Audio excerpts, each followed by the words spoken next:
Tape 3W suivi d'école au Sénégal.com. À école au Sénégal, c'est facile, tu n'as qu'à te connecter. Tape école au Sénégal, les leçons sont beaucoup plus détaillées. Donc, pourquoi se permettons de dire que pratiquement la population brésilienne est un facteur de son émergence parmi les pays du tiers-monde? Figurez-vous que le Brésil a une population de 186 millions d'habitants. Ce qui fait que même qu'il soit au classement mondial sur le plan démographique, à la 5e place. À la 5e place, si on tient compte donc là, des autres espaces mondiaux. Et là, à la 5e place, comparé par exemple à l'espace nord-américain, qui regroupe 3 pays, comparé à l'Union européenne, mais surtout comparé à l'Asie-Pacifique, le Brésil à lui seul figure à la 5e place avec ses 186 millions d'habitants. Donc, vous voyez que cette population-là constitue un atout sur le plan économique. Mais nous allons voir tout à l'heure, quand on fera les disparités, quand on fera les difficultés que le Brésil rencontre, que cette population aussi peut constituer un handicap à son développement. Donc, mais son poids démographique actuellement lui permet de se conduire comme le chef de file du continent sud-américain. Comme le Japon l'est au niveau de l'Asie-Pacifique, le Brésil aussi occupe cette place-là au niveau de l'Amérique du Sud, occupe cette place au niveau, comme on peut dire le Japon. Le Brésil peut se targuer d'être la locomotive économique de l'Amérique du Sud grâce à sa forte démographie, à sa forte population. Et là, ce qu'on peut retenir ici, c'est que le Brésil organise l'espace économique de l'Amérique latine à son profit, avec la mise sur pied donc là d'un marché régional qu'on appelle la Mercosur. La Mercosur qui devait être une réponse à l'ALENA, parce que si les pays de l'espace nord-américain, États-Unis, Canada, Mexique, se sont regroupés au sein d'un marché commun, l'ALENA, le Brésil aussi va être la locomotive de ce marché commun de l'Amérique latine, qui permet à tous les pays de l'Amérique latine d'avoir donc là des stratégies économiques communes, d'avoir des tarifs extérieurs communs, mais aussi d'avoir des convergences de vues si on prend les différentes politiques sectorielles sur le plan agricole, sur le plan industriel, même sur le plan économique de manière générale. Donc là, le Mercosur est une réponse face à l'ALENA. Et on avait dit qu'au premier cours, par exemple, que la mondialisation que nous sommes en train de vivre actuellement va pousser les États à se regrouper et à créer des marchés communs afin de pouvoir mettre en place ces différents espaces blocs. C'est ce qui a fait que l'Amérique latine a mis en place le Mercosur comme étant un espace bloc qui est une réponse face à ces regroupements, qui est une réponse économique et qui pourrait leur permettre de pouvoir converser entre eux, de pouvoir mettre en place donc là, des stratégies convergentes afin de pouvoir survivre face à cette mondialisation qui nous est imposée. Au total donc, qu'est-ce qu'on peut retenir ici? On peut retenir que le Brésil apparaît comme un pays puissant, riche, voire même comme une menace économique potentielle, surtout pour les États-Unis. Surtout pour les États-Unis. Mais le Brésil aussi doit faire face encore à d'énormes difficultés, surtout sur le plan social. Et c'est ce qui va être l'objet de notre étude, l'objet de la seconde partie de notre étude, à savoir les faiblesses du Brésil. Bien, donc, comme ainsi dit lors de la première partie, nous avons essayé de donner les différents facteurs de l'émergence économique du Brésil, qui fait que dans les pays, au niveau des pays du tiers-monde, au niveau des pays émergents, le Brésil fait figure de superpuissance.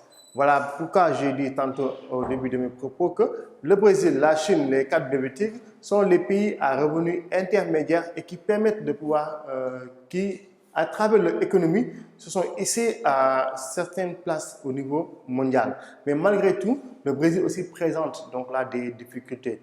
Et la première difficulté que le Brésil a, c'est surtout sur le plan social, sur le plan de sa population.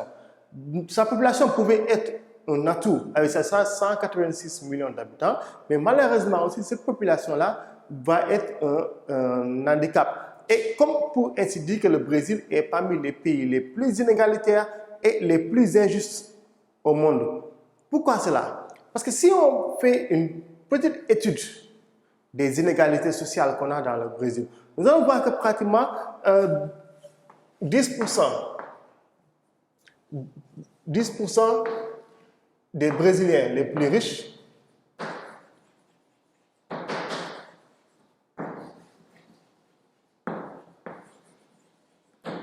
c'est eux qui ont 50%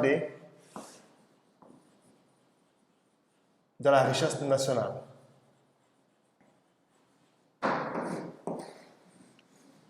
Donc, vous voyez que pratiquement, c'est une petite partie de cette population-là qui regroupe, qui dispose de 50% de la moitié des richesses nationales. À côté de ces 10%-là, nous allons voir que pratiquement 37% sont des pauvres.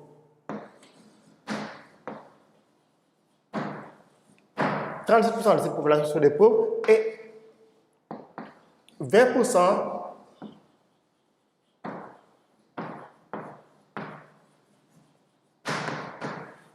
sont des pauvres absolus. Donc, vous pouvez remarquer ici cette disparité dans la distribution des richesses. Ce qui fait que ces 20%-là sont toujours au niveau en deçà du seuil de la pauvreté et que c'est uniquement 10% qui possèdent les 50% des richesses nationales. Et là, ce qu'on peut remarquer ici, dans cette population brésilienne, c'est que l'immense masse des sous-prolétaires, quand on parle des sous-prolétaires, ce sont ces gens-là.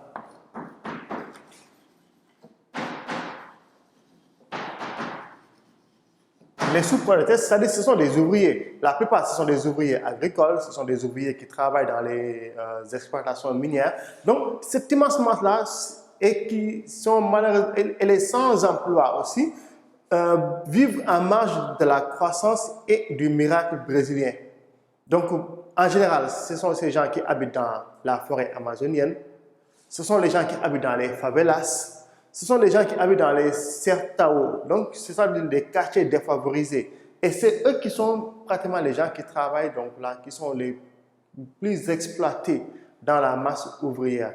Même s'il y a une masse ouvrière qu'on va retrouver ici au niveau des 35%, mais les sous-prolétaires, on va les retrouver au niveau de ces 20%-là.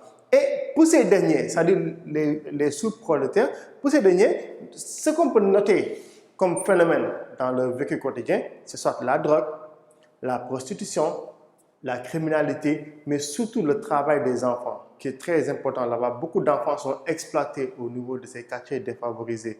Donc, et que ce sont des phénomènes qui sont très fréquents et qu'on puisse noter au Brésil. Et par ailleurs aussi, le contrôle des terres, qui est un autre phénomène, le contrôle des terres, là aussi est un phénomène très fréquent et que c'est très aigu.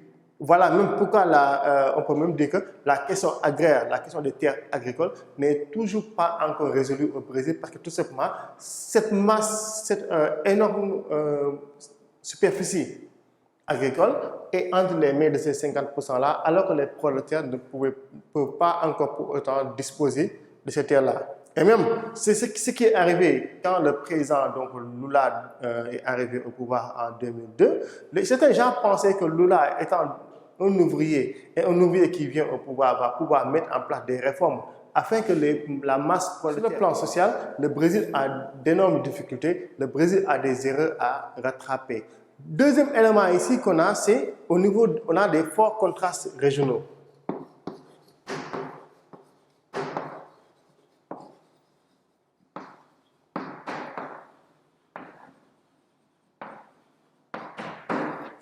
Pourquoi ici on parle de forts contrastes régionaux? Parce que certains gens ont tendance à dire qu'on a plusieurs Brésil dans le pays.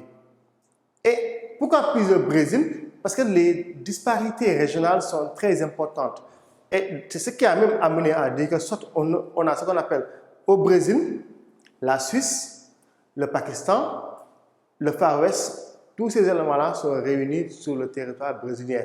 Quand on prend comme métaphore ces pays-là, c'est c'est grâce à tout simplement les performances économiques, grâce aux problèmes sociaux qu'on a dans ces zones-là. Et cette formule-là, si on l'utilise, on peut bien déterminer les régions riches, les régions pauvres et les régions pionnières du Nord-Est et qui sont des anciens centres économiques du Brésil et qui maintenant sont en crise. Pourquoi? Par contre, par exemple, si on prend les Sud-Est, ça constitue le poumon économique du Brésil actuel, avec notamment le triangle utile. Quand on parle du triangle utile ici,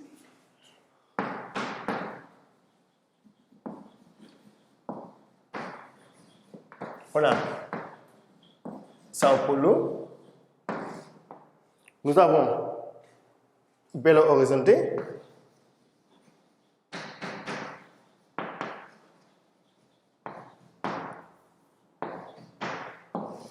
et nous avons pratiquement Rio.